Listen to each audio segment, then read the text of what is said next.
13-person raid party enters what should be a routine D-rank dungeon, hoping for an easy payday from selling essence stones and loot afterward. Team discovers a hidden second dungeon layered beneath the first, and after a tense vote, the group narrowly decides to push forward despite the added danger. Party leader Sangshik privately agonizes over casting the deciding vote, torn between his family's need for money and the safety of everyone under his command. Inside, they find an eerie ancient temple, guarded by massive stone statues bound by 3 strange commandments, demanding worship, praise, and proof of faith.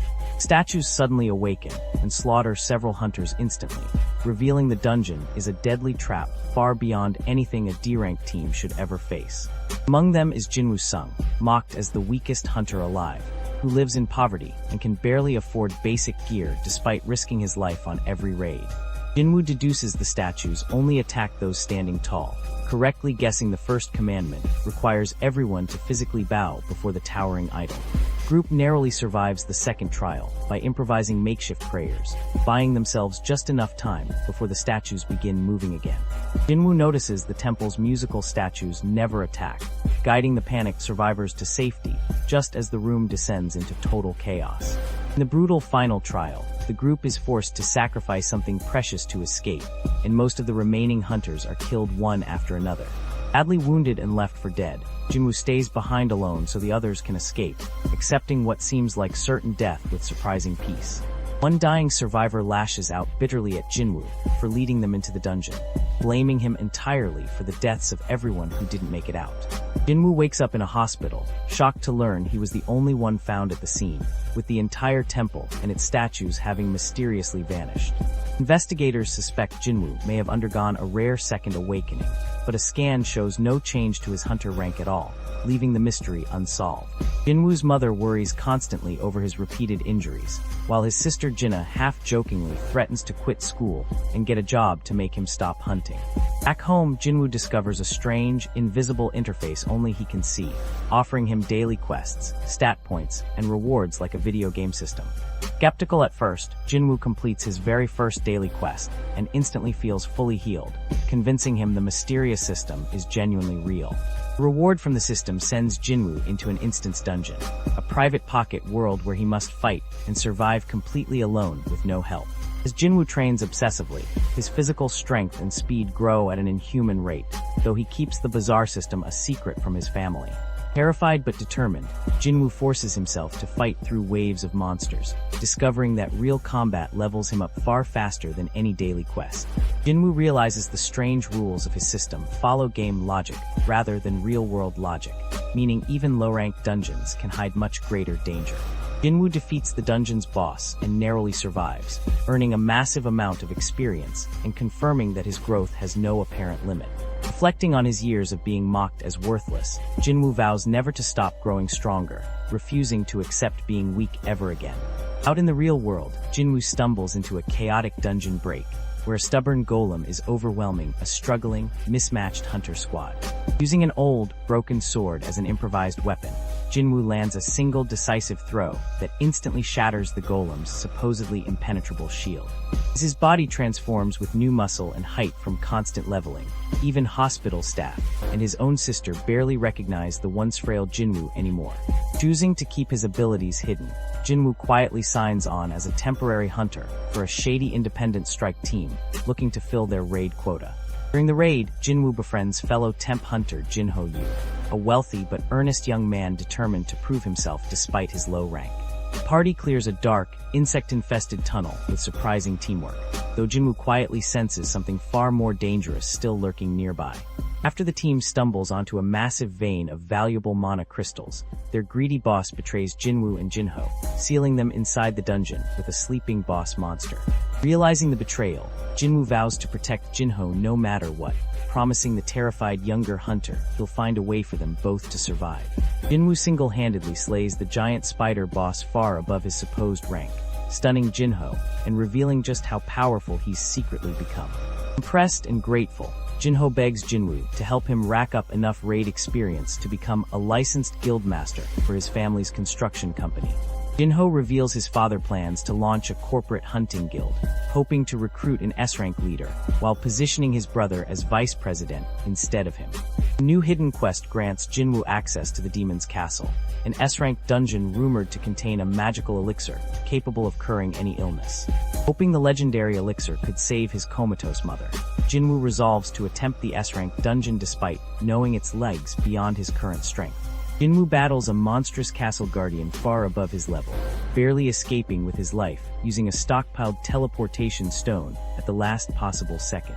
Realizing he's still far too weak for the castle's true depths, Jinwoo vows to grow stronger before attempting to return for the legendary elixir.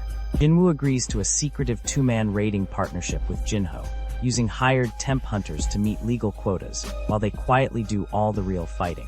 Reunited by chance, the 5 surviving members of the original Double Dungeon tragedy are stunned to see how much Jinwoo has changed since that fateful day.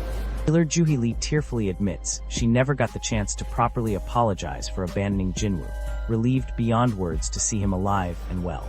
The group is assigned to a new raid, alongside convicted criminals serving as substitute hunters, escorted by a supervising agent named Taeshik Kang.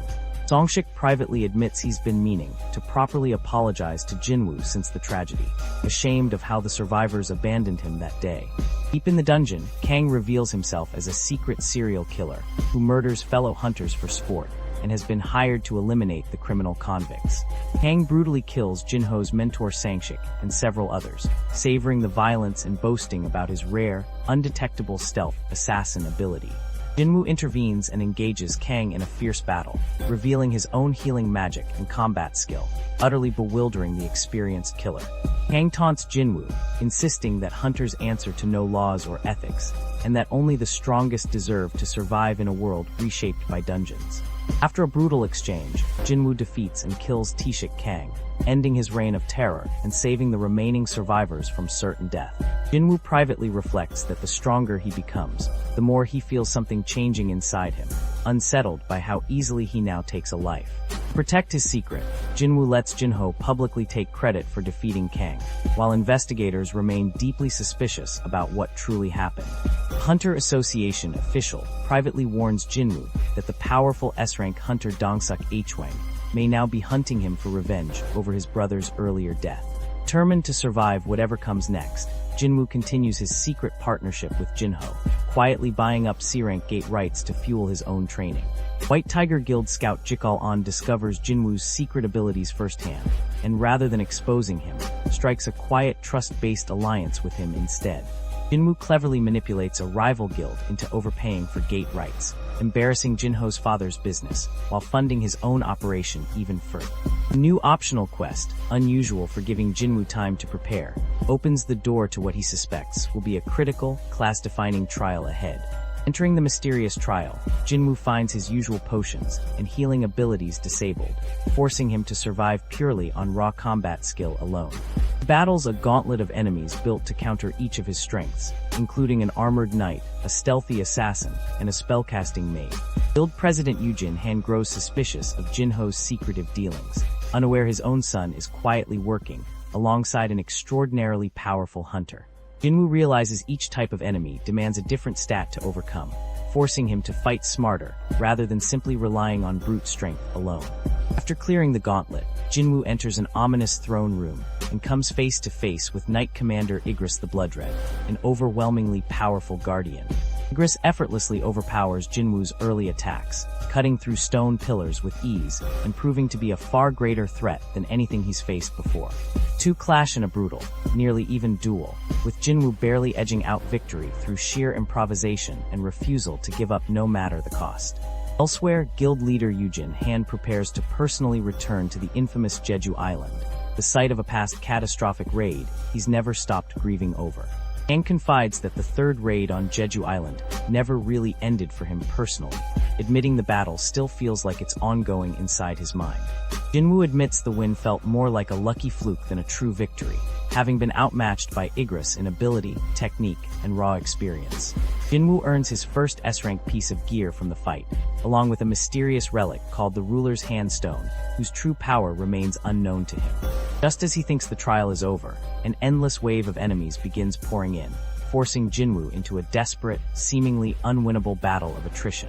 With his stealth ability discovered, and his mana running critically low, Jinwoo is forced to fight the endless swarm head-on with nothing left to hide behind.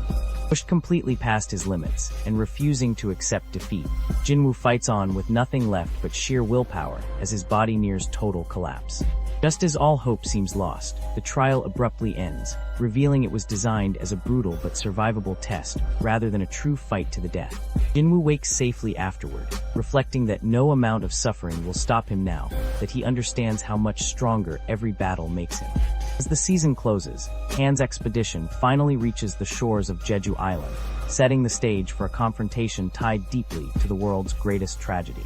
Cha Hae-in, though not present during the original tragedy, volunteers to accompany Han on the mission, wanting to support him through the painful ordeal.